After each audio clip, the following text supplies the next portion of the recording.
오늘 요한복음 4장 말씀을 가지고 예수님을 만나면이라는 제목으로 말씀을 좀 나누도록 하겠습니다. 오늘 4장의 두 가지 내용인데요. 앞부분에 예수님이 사마리아 여인을 만나신 내용이고요. 뒷부분에 왕의 신하의 아들의 병을 고치셨던 내용입니다. 예수님을 만나면 어떤 일이 일어날까요? 오늘 여인을 찾아오신 예수님. 참 많은 정말 나누고 싶은 내용이 너무 많습니다.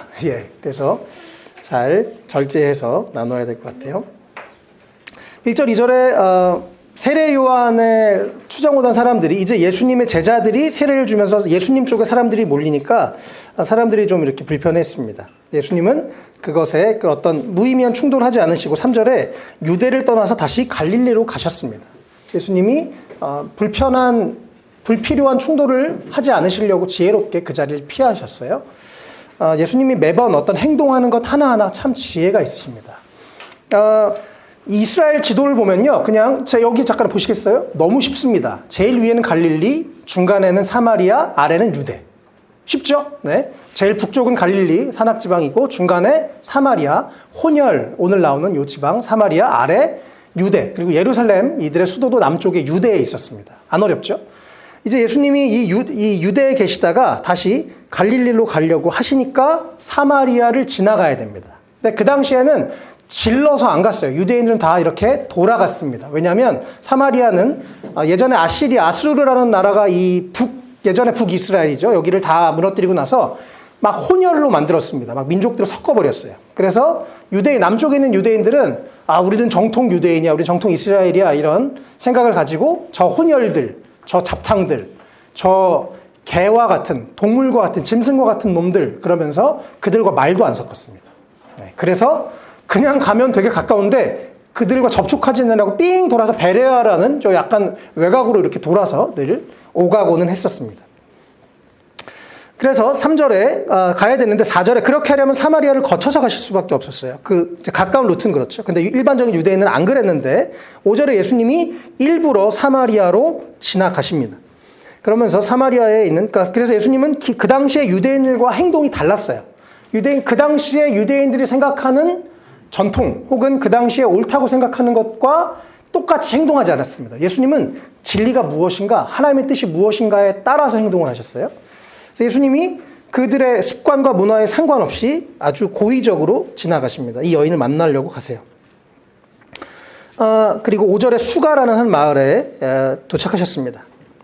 6절에 야곱의 우물이 있었어요. 예수님이 길을 가다가 피로하셔서 우물가에 앉으셨는 때는 오정쯤이었다라고 기록되어 있습니다. 이 부분에 아주 크게 두 가지의 해석이 있습니다. 하나는 이게 원어로 보면 제6시였다라고 나와요. 헬라어를 보면요. 여섯째 시간. 이걸 유대인의 시간으로 보면 여섯째 시간과 로마의 시간 6시는 다릅니다. 로마 시간 6시간이면 오후 6시예요. 그래서 예수님이 하루 종일 열심히 걸었다, 힘들었다라고 해석할 수 있습니다. 이게 유대인의 시간으로 6시면 해가 뜰 때부터 1시간, 2시간 이렇게 해서 유대인들은 시간을 다르게 우리 음력과 양력이 다르듯이 서로 시간 개념이 달랐거든요. 유대인들은 해 질 때부터 이렇게 1시간씩 하기 때문에 6시간이면 대낮 12시입니다. 이해되시죠? 대낮 12시였기 때문에 이것을 해석할 때 사람들이 이 여인이 뭔가 또 뒤에 아까 우리가 읽은 것처럼 남편도 5명이고 뭔가 인생이 구구절절해서 다른 사람들을 피해서 혹은 이렇게 예전에 몸을 파는 창녀로 이렇게 해석하는 사람들도 많습니다, 훨씬. 그래서 이 여인이 다른 사람들의 이렇게 얼굴을 만나기에 부끄럽고 불편하기 때문에 일부러 사람들이 없는 태양이 장렬하는 대낮에 사람들을 피해서 물을 들어 왔다고 보는 사람들도 있고요. 또 아니면 사실은 이 유대의 문화를 생각하면 남편이 5인 게 꼭 음란해서 나빠서가 아니라 전쟁이나 여러 가지 이유로 자기의 남편이 죽이면 그 당시에는 그 시동생에게 시집을 가야만 했습니다.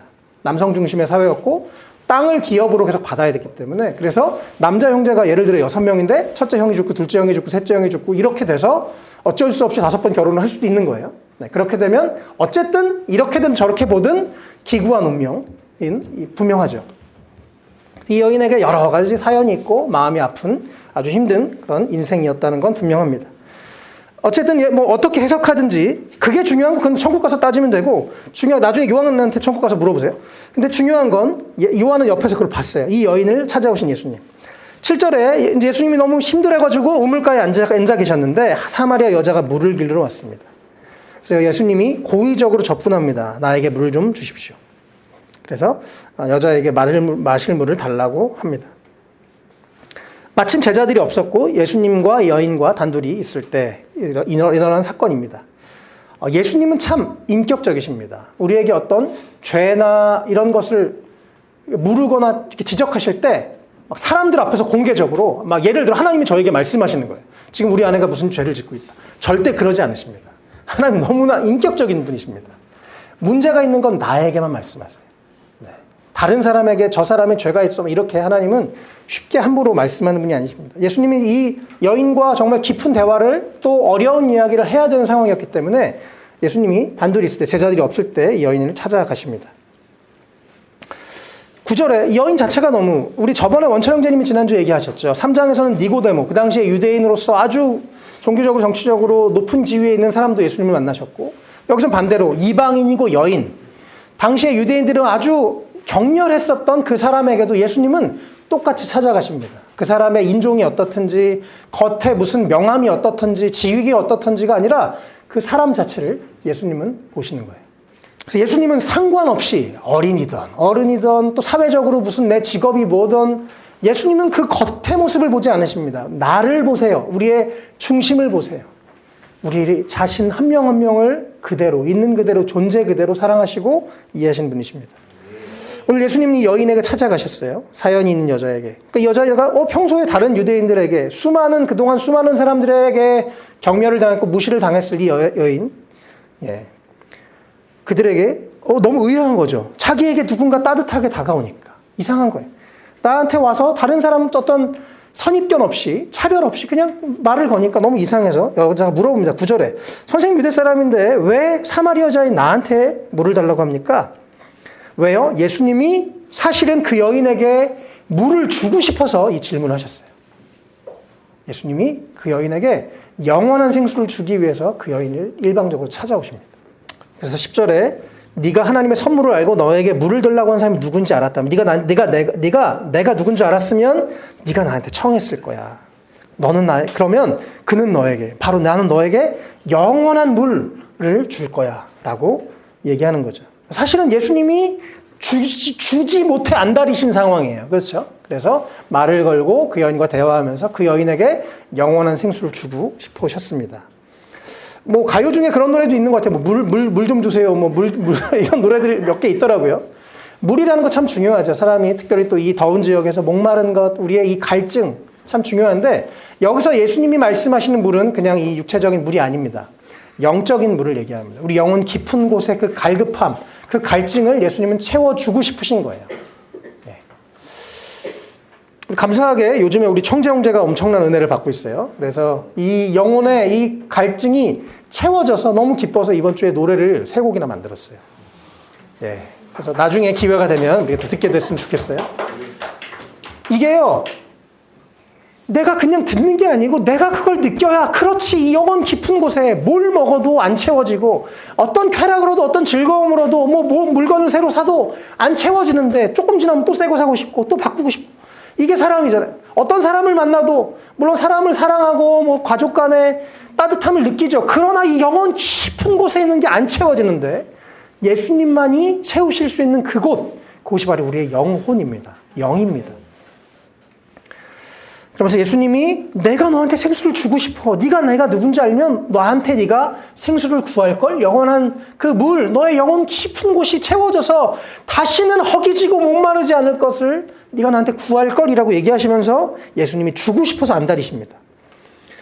그럼 12절에 근데 보니까 이 여인이 종교적인 되게 관심이 있었습니다. 이 당시에 사마리아인이라고 해서 다 하나님을 안 믿는 것은 아니었습니다. 그 당시에 그들의 산, 그리심산이라는 산에서 예배를 드리고 있었고요.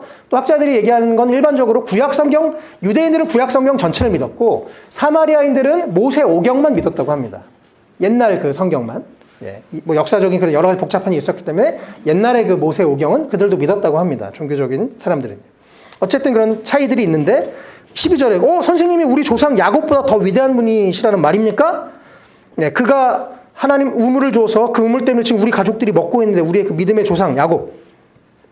그래서 예수님이 너무 중요한 얘기를 하십니다. 13절, 14절. 이 물을 마시는 사람은 다시 목마를 거지만 내가 주는 물을 마시는 사람은 영원히 목마르지 아니할 것이다. 내가 주는 물은 그 사람 속에서 영생에 이르게 하는 샘물이 될 것이다. 계속 우리 안에서 샘솟는. 그럼 이 물이 뭐냐? 저는 성령님으로 이해합니다. 우리 안에 예수님을 믿을 때 성령님이 우리 안에 들어오십니다. 하나님의 영이 웬만하면 떠나지 않으십니다. 우리가 계속 죄를 짓고 하나님을 무시하고 하나님을 거부하면 하나님도 떠나실 수밖에 없어요. 하나님 죄와 함께 하실 수 없기 때문에. 그러나 그렇지 않다면 성령님이 우리 안에 늘 거하십니다. 그리고 그분이 계속 우리에게 영원한 생수를 주십니다. 물론 우리가 그분을 계속 찾고 예배하고 기도하고 우리 성령님과 대화하고 하다 보면 그분은 계속해서 우리에게 매일 신선한 샘물로 우리의 영혼을 채워주십니다.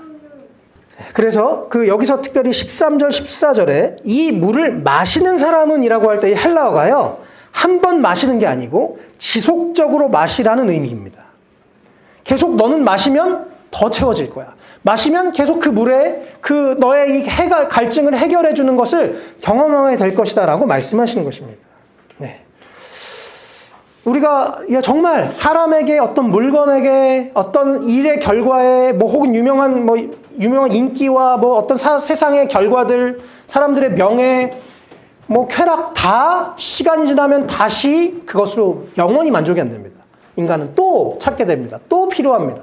그런데 그런 눈에 보이는 것과 상관없이 성령님이 우리 안에 계시면 가장 깊은 곳이 채워져서 이제 다른 것으로 채워도 안 채워도 별 상관없는 상태가 되는 것입니다. 그것이 바로 영원히 목마르지 않다고 하는 예수님의 상태입니다. 우리 안에 공허함, 이것이 해결되는, 저도 예수 믿어보니까요, 이 공허함이 해결돼요.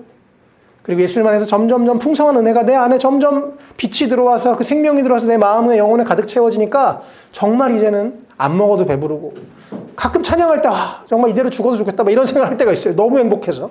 영혼 깊은 곳이 채워지는 그 은혜가 예수님 안에만 있습니다. 예. 그리고 예수님이 그 얘기를 하십니다. 15절에 그 여인이 들으니까, 선생님, 그러면 나도 그 물, 당신이 얘기하는 거 뭔지 모르겠지만 그 물을 나에게 주셔서 나도 더 이상 목마르지 않고 물을 기울여 여기에 나오지도 않게 해주십시오. 근데 이 여인이 아직 이해하지 못했죠. 그것은 육체의 물이 아니라 영혼의 물이었습니다. 더 깊은 곳, 더 중요한 곳의 물이었죠. 예수님이 그 얘기를 듣고 완전히 동문서답을 하십니다. 네 남편을 불러와라. 예수님은 모든 것을 아시는 분이십니다. 그리고 지금 이 자리에 진짜 함께 하시는 분이십니다. 여러분 믿으세요? 예, 이거 믿는 거 너무 중요합니다. 주님 안에서 우리가 숨길 것이 없습니다. 숨길 수도 없어요. 착한 척 할 수도 없고, 그대로 솔직하게 얘기하는 것 제일 중요합니다. 예수님은 알고 계세요. 이 여인의 과거를 알고 계십니다. 이 여인의 모든 상처와 아픔을 알고 계십니다. 이 남자로도 채워지지 않고 저 남자로 채워지지 않았던 그 영혼 깊은 곳의 갈망을 알고 계십니다. 너무 전곡을 핵심을 찌르는 한마디, 네 남편을 불러와라. 이 여인에게 가장 큰 문제였고 가장 큰 아픔이었고 가장 큰 갈망이었던 그 문제를 예수님은 딱 찍어서 얘기하십니다. 네 남편을 데려와라. 여자가 17절에 전 남편이 없습니다. 이걸 약간 피해가려고 그랬는데 예수님이 또 전곡을 찌르세요. 맞아, 넌 남편이 지금 없어. 18절에 그러나 너에게는 사실 남편이 5이 있었고 지금 같이 있는 남자도 남편이 아니니까 바로 말했다. 정말 이 여인이 숨을 곳이 하나도 없이, 그러나 수치스럽지 않게, 그러나 이 여인이 깨달아야 되는 첫 번째, 남자로 내 인생이 채워지지 않는다. 두 번째, 예수님 모든 것을 알고 계시다. 세 번째, 내가 죄인임을 인정해야 된다는 것을 예수님 말씀하시기 위해서 전곡을 찌르십니다. 그리고 여인이 찔렸어요. 19절에 선생님, 내가 보니까 선생님은 예언자십니다. 선생님은 하나님이 보내신 사람이고 하나님의 말씀을 전하는 사람입니다. 이것은 사람의 능력으로 이야기할 수 있는 것이 아닙니다라고 말씀을 여인이 대답을 합니다. 이 여인이 그러고 나니까요, 정말 사실은 이 여인이 하나님을 갈망했던 사람입니다. 자기의 삶은 물론 복잡하고 혼란스럽고 아프고 힘들었겠지만 그러나 영혼 깊은 곳에 하나님에 대한 갈망이 있었던 질문입니다. 제가 계속 대리운전하면서 전도하잖아요. 알아요. 어떤 사람들은 진짜 이런 갈망이 있습니다. 그래서 제가 목사하고 얘기하고 마음이 열리면 이런 질문들을 막 던집니다. 갑자기. 하나님 진짜 계세요? 어떻게 믿으세요? 어떻게 그런 얘기를 하세요. 그런 분들은 이분이 평소에 생각 안 했던 게 아니고 관심이 있었던구나 느끼게 됩니다. 이 여인도 그래요. 바로 선생님이 예언자입니다. 특별하게 느껴지니까 그 다음에 바로 그동안 너무나 알고 싶었던 질문을 합니다. 20절에 우리 조상들은 사마리아 사람들은 이 산에서 예배를 드렸고 선생님네 사람들 유대인들은 예배 드려야 되는 산이 예루살렘에 있었다고 하는데 도대체 어디서 예배 드려야 돼요? 예, 얘기를 하죠. 21절에 여자여 잘 들어라. 이 산이 아니라 저 산이 아니라 그게 중요한 게 아니다. 구약의 과거의 방식으로 과거의 형식으로 성전에 가서 예배드리는 게 중요한 게 아니고 어디서 예배드리는 게 아니고 누구에게 예배드리는 게 더 중요하다라고 설명해 주십니다. 그래서 21절에 내 말을 믿어라. 아버지께 이 산에서 드린 거 저게 아니고 23절에 진짜 예배를 드리는 사람들은 본질은 뭐냐면 영과 진리로 아버지께 예배를 드리는 것이다. 우리가 예배 드리는 대상은 무서운 하나님이 아니라 이제 구약의 율법을 지켜야만 나올 수 있어 라고 하는 하나님이 아니라 누구나 예수 그리스도를 통해서 이제 누구나 예수를 믿는 사람들이 누구나 나올 수 있게 하신 그 사랑이 많으신 아버지. 구약의 이스라엘 사람들이 생각해도 두려운 하나님이 아니라 우리를 너무나 사랑하시고 웰컴하시는 아버지께 예배하는 거야. 장소가 중요한 게 아니야. 본질로 영과 진리로 하나님의 말씀을 근거로 해서 또 성령님을 의지해서 성령 안에서 드리는 이 예배와 영과 진리, 성령과 진리 이 두 가지를 가지고 예배해야 된다. 그리고 지금이 바로 그때야. 지금 내가 왔기 때문에 내가 메시아로 왔고 너희의 구원자로 왔기 때문에 이제 너희는 나를 통해서 하나님 아버지를 예배할 수 있어 라고 말씀하시는 것입니다. 그리고 우리가 지금 그 하나님을 예배하고 있는 것입니다. 너무 감격적이지 않습니까? 예. 우리 교회가 지금 제가 작년에 그런 생각을 했어요. 말씀을 사랑하는 말씀이 꿀송이보다 더 달게 해주십시오라고 작년에 우리가 표로 삼고 1년 동안 실제로 하나님의 말씀을 더 사랑하는 교회가 되어서 제가 너무 감사합니다. 우리가 말씀을 매주 나누고 또 끝나고 이렇게 나눔을 할 때마다 점점점 말씀을 사랑하고 풍성하게 나눔들을 이뤄지는 걸 보면서 제가 너무 기쁘고 감사해요. 그런데 우리 교회에서 아직 좀 부족한 게 이 반대, 성령님에 대한 것입니다. 그래서 저희가 깜짝 광고, 월요일부터 목요일 이번 지금 2주 동안 기도해 보니까 너무 좋아요. 계속 할 겁니다. 네, 올해 계속 하기로 사역자들과 결정을 했어요. 월요일부터 목요일 밤 9시부터 9시 20분까지 줌으로 들어오셔도 되고 안 들어오셔도 됩니다. 제가 이번 주에 2번인가 못 들어갔어요. 대리운전하다가 시간이 안 돼서 못 들어갔어요. 그러나 9시에 제가 운전하면서 속으로 기도했습니다. 하나님, 우리 교회에 은혜 주시고 한사람 삶에 은혜 주시고. 네. 9시에 기도하는 것 우리 삶의 생활화되면 좋겠습니다. 어디 들어오고 안 들어오고 안 중요합니다. 그러나 우리가 매일 왜냐면요, 제가 이번 주에 또 지난주에 함께 교회가 뭐 몇 명 안 되지만 함께 계속 기도했더니 하나님이 일하시는 것을 계속 경험하게 됩니다. 제 삶에도 하나님이 일하시는 것들을 제가 경험하게 되고 이번 주에 또 우리 청재형제가 방언도 받았어요. 감사하게 수요일 날. 또 막 노래가 갑자기 이번 주에 새 곡이 막 터져나오고 너무너무 감사한 것 같아요. 우리 한 사람 한 사람이 제가 또 이번 주에 우리 진우 형제랑 잠깐 통화할 일이 있었는데 진우 형제가 이렇게 어떤 진로에 대한 나눔을 할 때 제가 너무 은혜가 됐습니다. 그래서 우리 모두에게 하나님이 이렇게 각자에게 주신 은혜들을 생각하면서 너무 감사했어요. 예, 정말로 예배하는 것, 하나님께 나아가는 것은 두 가지예요. 말씀과 성령. 또 이 성령님은 우리 가운데 물론 계시지만 우리가 찬양할 때, 기도할 때, 또 우리가 함께 교제할 때 성령님 우리 가운데 역사하십니다. 그래서 말씀과 기도의 이 두 축이 너무나 중요합니다. 말씀만 알면 건조해져요. 드라이해져요. 그러나 우리 이성으로 판단할 수 있게 되죠. 무엇이 옳은 것인지. 또 성령만 너무 의지하면 우리가 진로를 이렇게 방향을 잘못 잡게 됩니다. 말씀과 성령이 균형 있게 가야 되고요. 이것이 하나님을 예배하는 본질인 것입니다. 하나님을 만나는 것, 말씀과 기도, 찬양, 교제 이것들로 하나님을 만나는 것이죠. 네, 그래서 예수님이 본질을 가르치십니다. 장소가 중요한 게 아니야. 여기에 지금 뭐 십자가가 달려있고 안 달려있고 뭐가 커튼이 쳐있고 교회당 갖고 안 갖고 안 중요합니다. 우리가 예수 그리스도께 예배하는 것. 두세 사람이 함께 모여서 주님을 전심으로 예배하는 그 중심이 더 중요한 것이죠. 예. 그래서 저희가 매주 이렇게 옮겼다가 치웠다가 주님이 이 자리에 함께 하시면 아무 문제가 없습니다. 예. 제가 선교지에 있을 때요. 중국어 학원에서 중국어 수업 시간에 10분 동안 쉬는 시간에 기도하고 중국어 선생님 방언이 터진 적이 있어요. 제가 그걸 경험하면서 안 중요한 거예요. 거기가 학원이든 어디든 예수의 이름으로 기도하니까 방언이 터지더라는 거예요. 성령님이 임하시더라는 거예요. 장소가 안 중요합니다. 우리가 있는 자리에서 주님과 동행하는 게 너무너무 중요합니다. 제발 직장에서 학교에서 주님과 동행하십시오. 예배와 기도로 말씀과 기도로 어디에 있든지 장소가 중요하지 않아요. 그것은 유대적인 개념입니다. 어디가 상관없이 그 우리 주님과 24시간 365일 동행하는 것이 더 중요한 것이죠. 예수님은 그래서 영과 진리로 주님을 예배해라 라고 예배의 본질을 가르치십니다. 특별히 예배라는 단어가요, 헬라어로 프레스퀴네오라는 단어입니다. 입 맞추다라는, 뽀뽀한다는 의미가 있어요. 뽀뽀를 세 명이 동시에 할 수 없잖아요. 그렇죠? 둘이 해야 돼요, 일반적으로. 주님만 바라보는 것입니다. 또 다른 의미로 월스라는 뜻이 있습니다. 가치를 두는 거예요. 내가 교회 와서 일주일에 한 번 1시간 동안 예배드리고 노래 부르고 찬양하고 기도하고 주님 저 예배드렸어요. 갈게요. 안녕. 일주일 동안 저 찾아오지 마세요. 신경 쓰지 마세요. 그게 예배가 아닌 것입니다. 주님을 내 삶에 가장 가치 있는 분으로 여기는 것이 예배입니다. 어디서든지. 그래서 삶으로 계속 예배를 주님께 드려야 되는 거예요. 내가 매사를 결정할 때마다 주님 내가 어떻게 할까요? 당신 내 삶의 주인이십니다. 고백하는 우리가 됐으면 좋겠습니다. 예수님이 이렇게 예배에 대해서 말씀하십니다. 24절 하나님은 영이시다. 영적인 하나님은 우리에게 예배드리는 사람 영과 진리로 예배드리도록 말씀하십니다. 이 여자는 이미 메시아 주님을 사모하는 사람이었습니다. 종교적 열심이 아주 기대가 컸던 사람이에요. 그러면서 25절에 저는요 사실 그리스도라고 하는 메시아가 오실 것을 알고 있어요. 저는 그 사람을 기다리고 있어요 라고 얘기하니까 26절에 너에게 말하는 내가 바로 그다. 내가 바로 메시아다. 네가 찾던 그 메시아가 바로 나야. 네가 나를 찾았기 때문에 갈망했기 때문에 내가 오늘 너에게 찾아왔어 라고 말씀해 주셨습니다. 예수님이 메시아시라는 것을 알게 됐습니다. 27절부터 계속 보겠습니다. 제자들이 먹을 거 사러 가는 동안 여자와 충분히 얘기를 하고 드디어 돌아왔습니다. 그리고 무슨 일입니까? 이렇게 했어요. 28절에 여자분이 어떻게 했어요? 자기의 모든 것을 알아맞힌 그 여인, 물동이를 버려두고 동네로 들어가서 사람들에게 말했습니다. 여러분 진짜 맛있는 맛집에 가면 어떻게 되죠?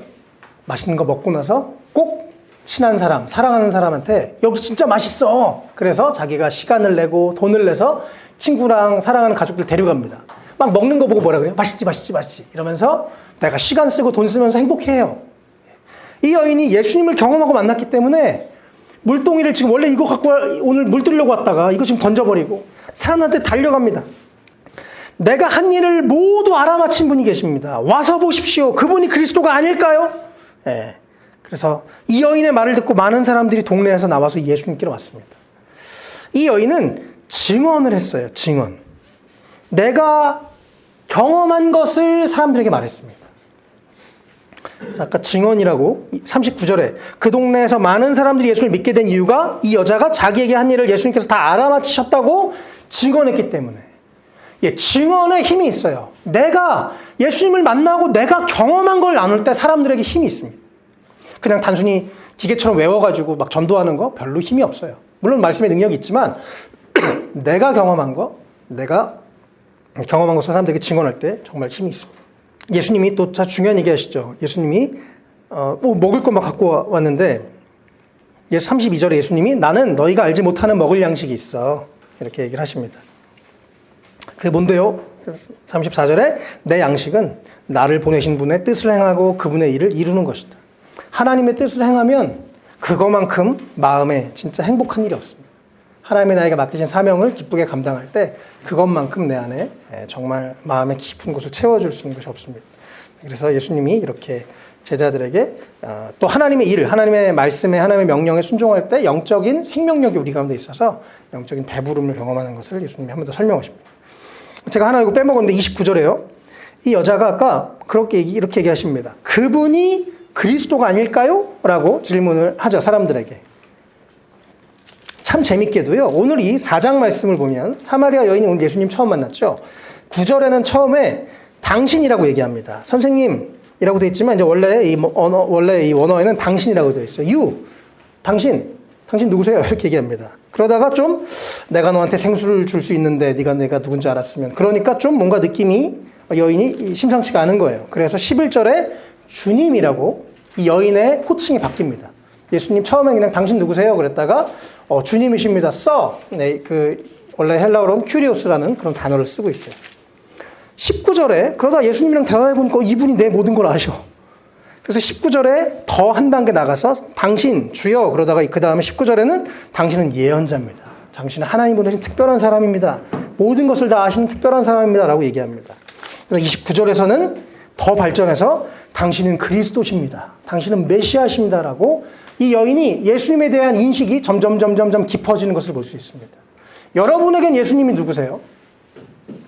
내가 모르는 그냥 아니면 뭐 어디서 들은 예수님? 아니면 나의 주님?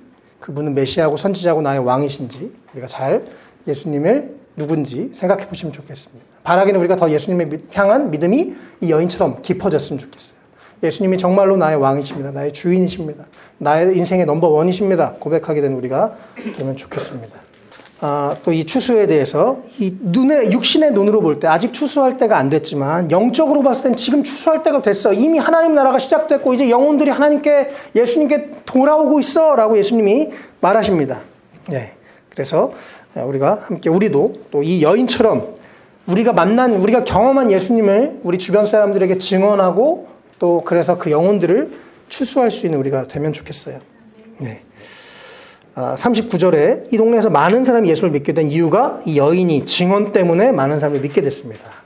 이 부분도 참 중요한데요. 오늘 중요한 내용이 너무 많죠. 네. 40절에 사마리아 사람들이 이 여인이 오세요 그래가지고 이 사마리아 사람들이 예수님께 이렇게 왔습니다. 여인이 있고 여기 예수님이 계시고 사마리아 사람들이 있죠. 그런데 40절에 사마리아 사람들이 예수님께 와서 이제 예수님 말씀을 직접 듣는 거예요. 이 여인을 통해 증언을 듣다가 예수님 그분 자체를 직접 만나게 되는 거예요.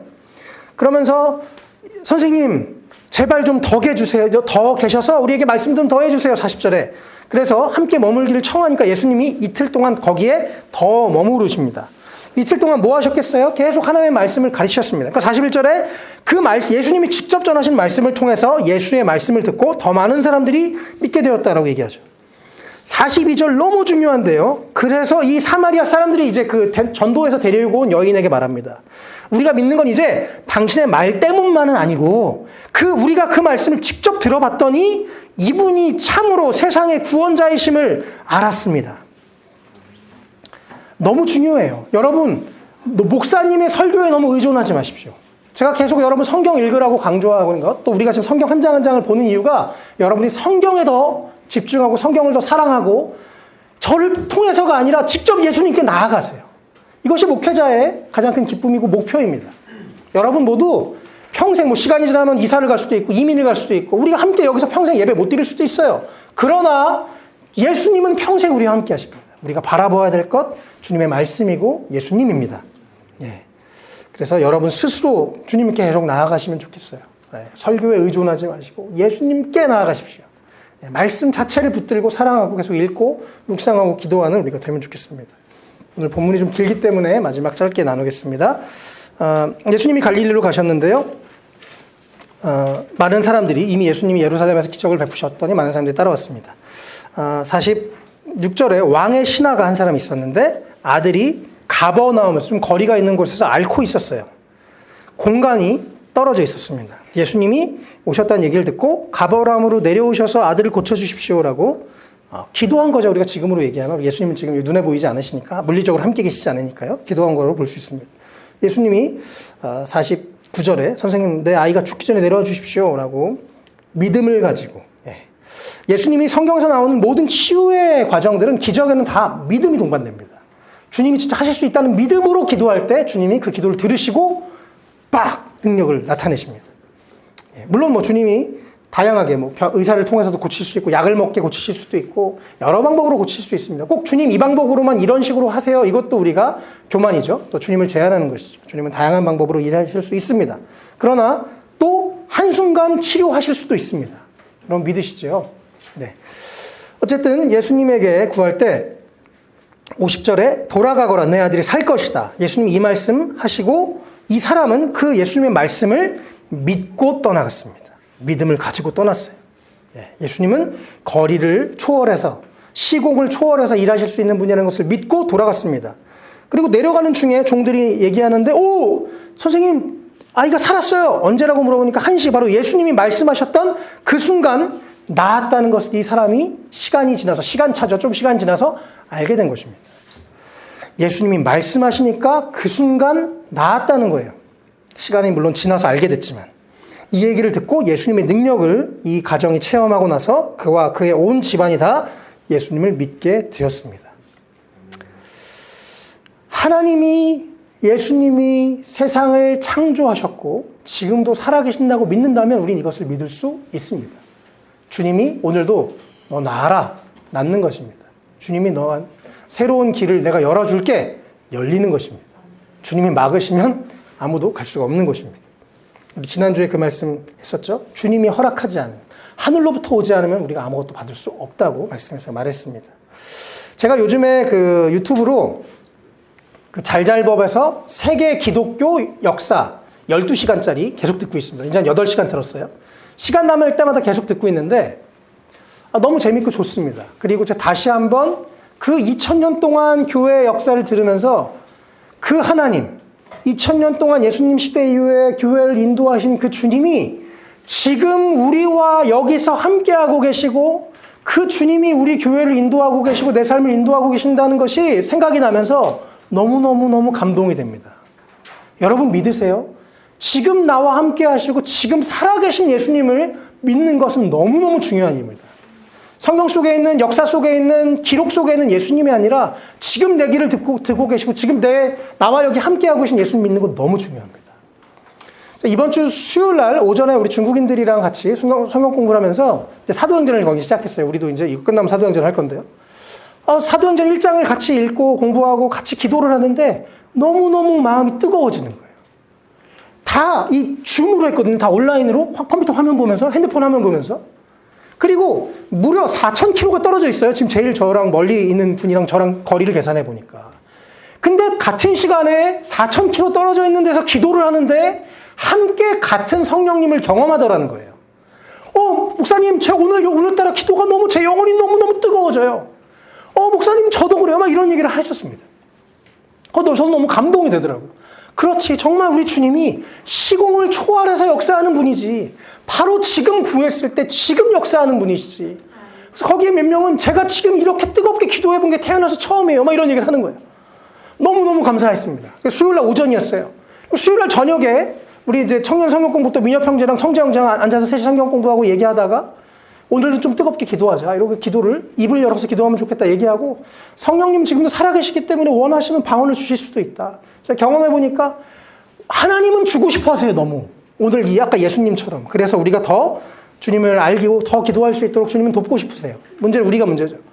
청재 형제랑 얘기를 하고 시작하자마자 제가 뭐 손을 댄 것도 아니고 아무것도 안 해서 그냥 기도하는데 혼자 기도하다가 바로 방언이 터졌어요. 막 울면서 기도하고 막 그러면서 너무너무 감사한 시간을 보냈습니다. 언제요? 바로 오늘, 지금 기도하니까 주님 들으시니까요. 되는 거예요. 어저께 중국어 예배 또 설교를 했었는데요. 원래 제가 어쨌든 이렇게 설교를 하게 됐습니다. 우리 저번에 나눴던 이삭과 이삭이 태어난 우리 지금 기쁨에 대한 올해 주제 스마일 2024 가지고 설교를 했습니다. 한 달 전쯤에 한 분이 저에게 목사님, 중국 분이 너무 힘들어서 목사님 이혼하고 싶어요. 변호사분을 좀 알아주세요. 제가 한국말을 잘 안 되기 때문에 좀 대신 변호사분을 좀 알아주세요라고 저한테 부탁을 아주 간곡히 하셨습니다. 듣고 당연히 마음이 너무 아프고 무거워서 도와줄 수도 없고 안 도와줄 수도 없고 이러지도 저러지도 못하고 한 이틀 정도 기도하면서 지났습니다. 감사하게 그 이틀 뒤에 이제 또 성경 공부지 예배인지 중에 이분이 말씀을 듣고 제가 힘들지만 더 참아볼게요 라고 얘기를 했어요. 그리고 이제 어저께 또 말씀을 나누고 제가 무슨 의도를 가지고 얘기한 게 전혀 아니었습니다. 그냥 인간이 나을 때 인간이 기도하고 인간이 노력해서 나을 수 있는 열매는 이스마엘 같은 사람밖에 없다. 그런데 하나님이 주기 원하신 건 이삭이다. 이런 얘기를 그냥 말씀 중에 쭉 설교하면서 나눴습니다. 근데 끝나고 또 나눔을 하는데 그 자매님이 그러시는 거예요. 목사님, 제가 오늘 설교를 듣는 중에 내가 이혼하려고 한 것이 이스마엘을 낳는 거구나.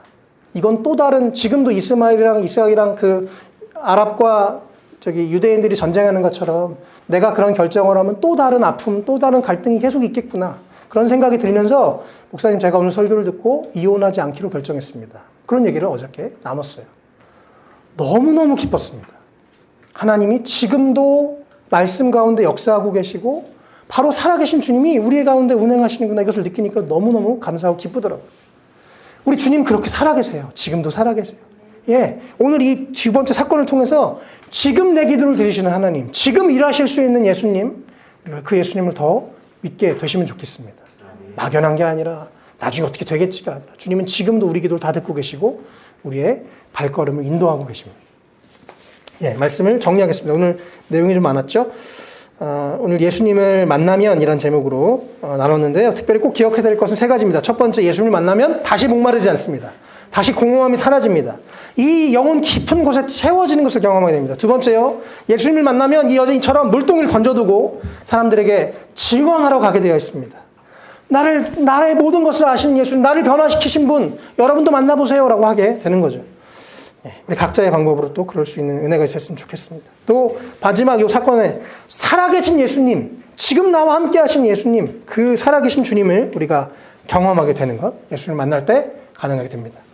그 살아계신 예수님, 오늘도 우리 길을 듣고 계십니다. 우리가 함께하고 계십니다. 함께 이 시간 기도하겠습니다.